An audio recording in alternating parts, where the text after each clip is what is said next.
Magandang umaga po. Muli ang inyong lingkod, si Chef Roy. Kumusta po kayo lahat? Shout out po sa lahat ng makakapanood ng video ko ito. Pagpapalain po tayo ng Diyos. Yung pong binasa ko po at pinost ko nung makalawa po sa Mateo 23:9. Ipopost po ngayon. Ulitin ko po kasi napakarami pong mahalagang kahulugan noon eh. Hindi ko nabanggit po. Hindi ko mabanggit po lahat. Isa-isahin ko lang po. Kaya pakinggan po niyo muli. Babasahin po muli ng inyong lingkod. Ito po ang sabi ng ating Panginoong Hesus.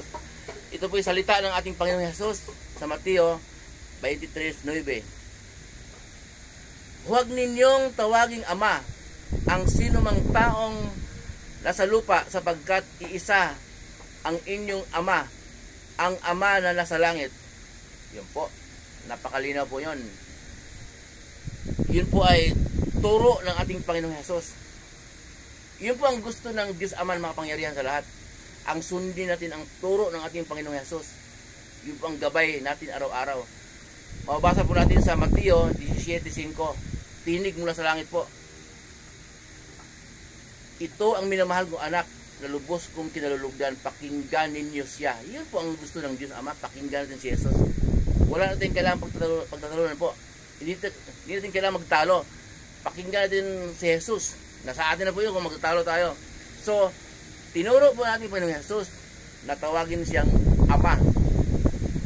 Hindi po tayo natawag sa pananampalataya po yun ha. Pero yung Ama natin, yung sa ating tahanan, yung tatay natin, igalang natin siyempre, si turo din yun. Igalang natin ang ating Ama at Ina. Pero sa pananampalataya po, huwag tayong tatawag ng Ama kahit sino man nasa lupa. Gaya po ng nasa Vatican, yung Papa nila doon sa Roma. Ang tawag mo na doon eh, Most Holy Father. Wala nang tinira. Inangkinan niya ang kakarangalan ng Diyos Ama. Nakakakilabot po. Pero, yun po ha, hindi ako namamulot ng salita. Mababasa po natin, na verse. Yun po ang kahulugan ng, isa po yun sa kahulugan na ang Diyos ay pag-ibig. Nagtalo sila kung ano ang pangalan ng Ama. Di ba tama? Si ganito, yung YHWH, nilagyan na ng vowels, nilagyan na ng kahulugan. Nagtalo sila. Ito po turo ni Jesus eh. Amang itawag sa kanya. Kasi po kaya tinuro ni Jesus yan, nakikita ng Diyos na nagtatalo ang mga tao kung nagtatawag sa kanya. Gaya po nung mayroong lumaki ka, hindi mo nakikilala yung ama mo. Bata ka pa, namatay yung ama mo.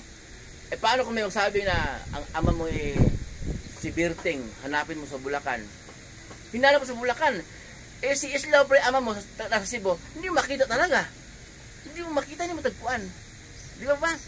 Kaya naligaw.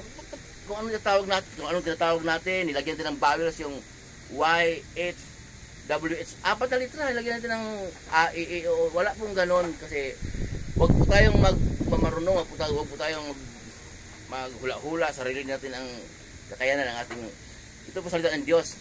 Pag lumagpas po tayo sa Biblia, sariling karunungan. Pag nandoon sa sariling karunungan, mauwi po sa kayabangan. Yung tao ba? Kasi turo ni Jesus to ha. Ang inyong lingkod po hindi na mamulot ng salita, kundi sa Bible ko po kinukuha. May verse naman eh. Ang sabi ni Jesus, alam na ng inyong Ama ang inyong kailangan bago kayo humiling sa Kanya. Sabi niya, pag humiling kayo sa Ama, humiling kayo sa Ama sa aking pangalan. Puro Ama ang tinuturo ni Jesus. Bakit mo ano ba itatawag natin? Ito turo ni Jesus. Kristiyano na po tayo ngayon. Tapos aminin Kristiyano ka. Hindi ka naman sumusunod sa turo ni Jesus. Turo ng tao ang sinusunod mo. Turo ni Jesus po. Wala tayo sa turo ng Israelita. Wala tayo sa turo ni Moises. Turo ni Jesus ang ating pakinggan. Yun ang gusto ng Diyos Ama na makapangyarihan sa lahat. Muli pang yung lingkod, si Chef Roy.